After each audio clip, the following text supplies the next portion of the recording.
Today's moment in golf history is brought to you by thisdayingolf.com, where legends walk the fairways, where rivalries span generations, and where every unforgettable drive, chip, and putt lives on.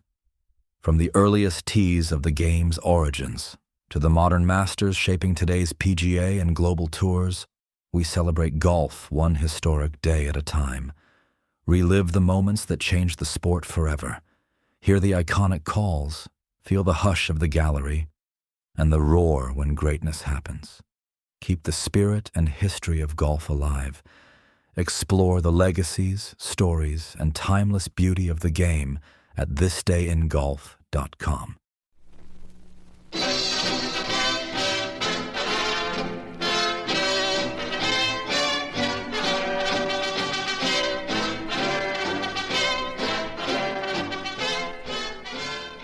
Hello there. This is Jimmy Powers coming your way with another story from The Tumult and the Shouting.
Hi there, this is Jimmy Powers transcribed with another chapter from the Grantland Rice story, The Tumult and the Shouting.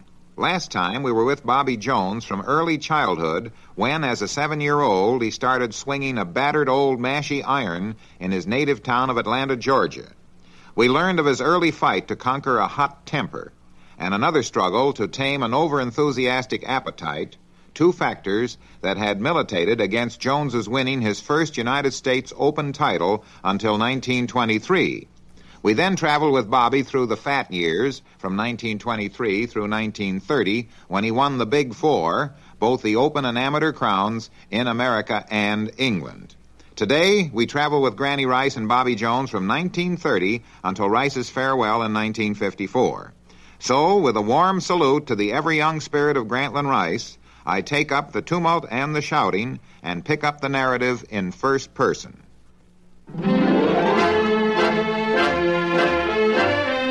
The year 1930 was a memorable one for Jones. He won the Grand Slam, or, as the late George Trevor wrote, he stormed the impregnable quadrilateral of golf.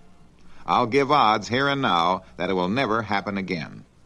The day before that 1930 amateur at Marion, I played around with Bob. He was in fine mental form. Walking down the 7th or 8th fairway, Bob became expansive.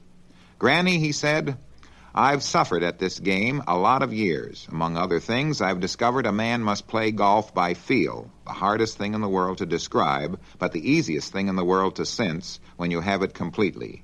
Today, I have it completely. I don't have to think of anything, just meet the ball. More interesting, perhaps, was the manner in which Jones handled the great mobs who swarmed after him during his tournaments. Bob could have gotten away with vanities and eccentricities, but once he had conquered his temper of those early days, Jones always behaved as if he were just another golfer. His rivals were confounded by his regard for their feelings. The first word that came to Tommy Armour's mind in describing Jones was considerate. For one who exerted so compelling a magnetism over American sports of those golden 20s, Jones galvanized himself into an exceptionally restrained performer.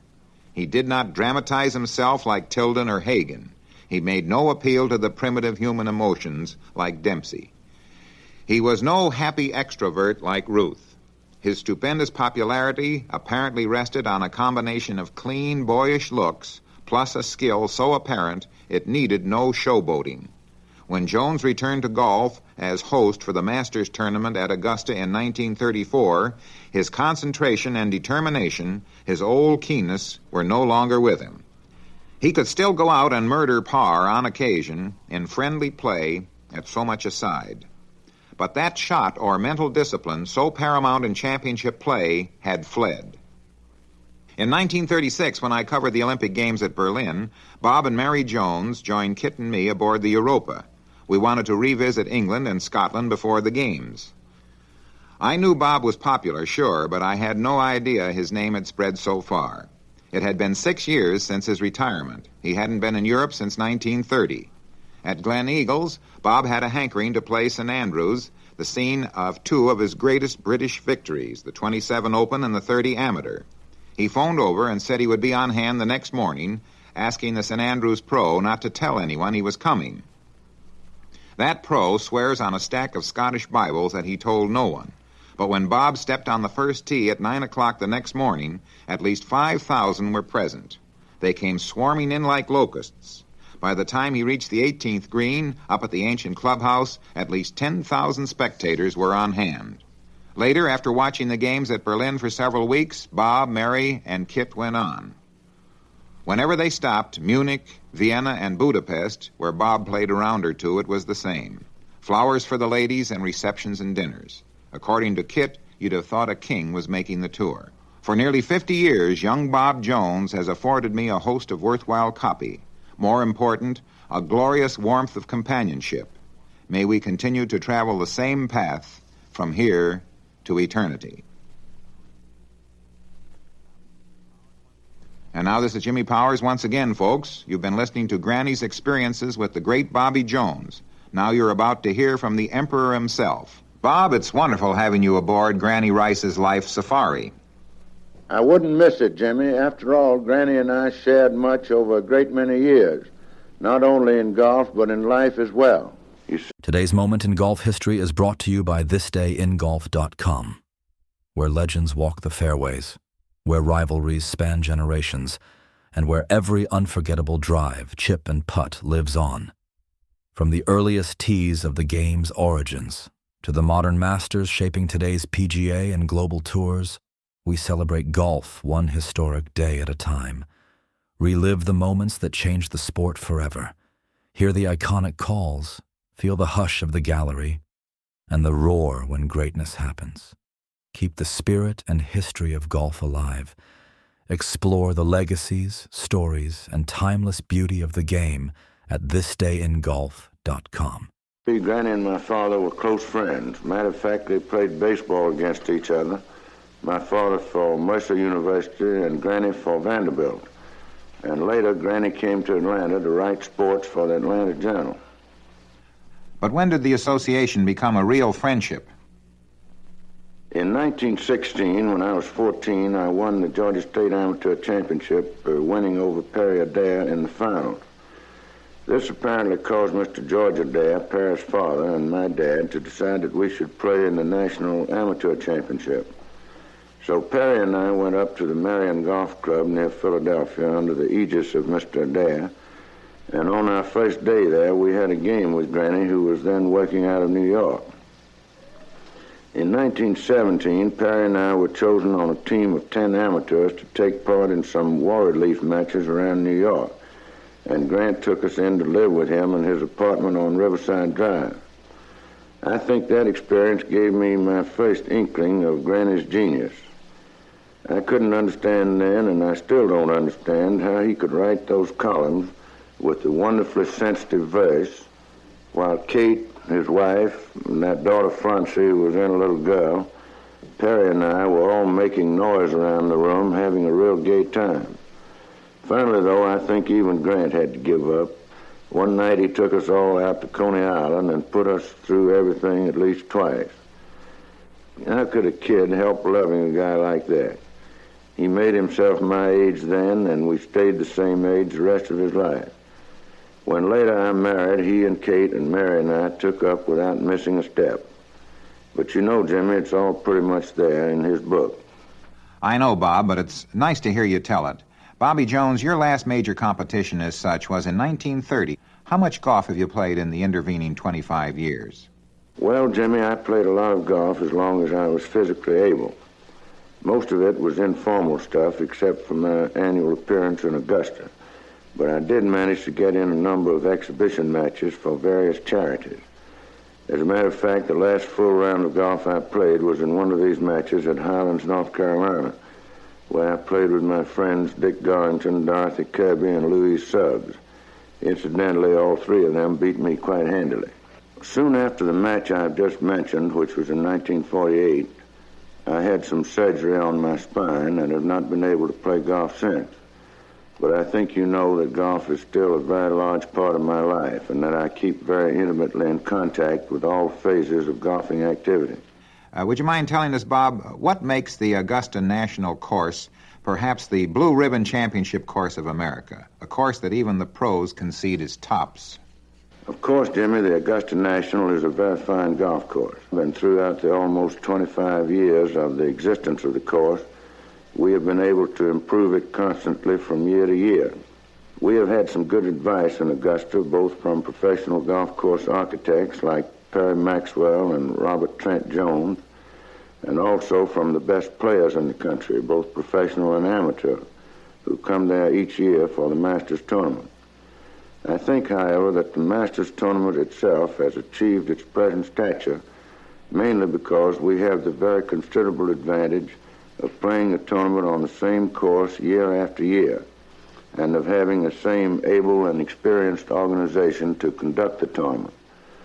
Also, because of this fact, we can justify spending a good part of our receipts for the construction of permanent improvements, which have much to do with the convenience of players and spectators alike. I know that Granny Rice loved the Masters, not only as a pure golf tournament, but as a big reunion with so many, including you and Ty Cobb, Walter Hagen, and a parade of other stars. Well, Jimmy, I traveled many thousands of miles with Grant Rice. Everywhere Granny went, he had a myriad friends. Among them were all the top people in the various sports. They all loved and trusted him, and he was always kind, understanding, and faithful to their trust. They were all eager to give him stories, and he never let any one of them down. As you know, Grant developed a new kind of sports column, interspersed with remarkable verse that made his byline famous throughout the sports-loving world. But there was something else, much more than that. The final answer, I think, as to why Granny was such a great sports writer was that he was a world champion human being. That's beautifully said, Bobby Jones. Thank you very much. And now, fans, this is Jimmy Power saying so long until next time.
Today's Moment in Golf History is brought to you by thisdayingolf.com, where legends walk the fairways, where rivalries span generations, and where every unforgettable drive, chip, and putt lives on.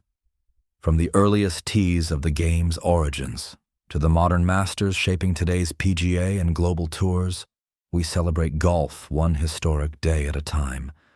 Relive the moments that changed the sport forever. Hear the iconic calls, feel the hush of the gallery, and the roar when greatness happens. Keep the spirit and history of golf alive. Explore the legacies, stories, and timeless beauty of the game at thisdayingolf.com.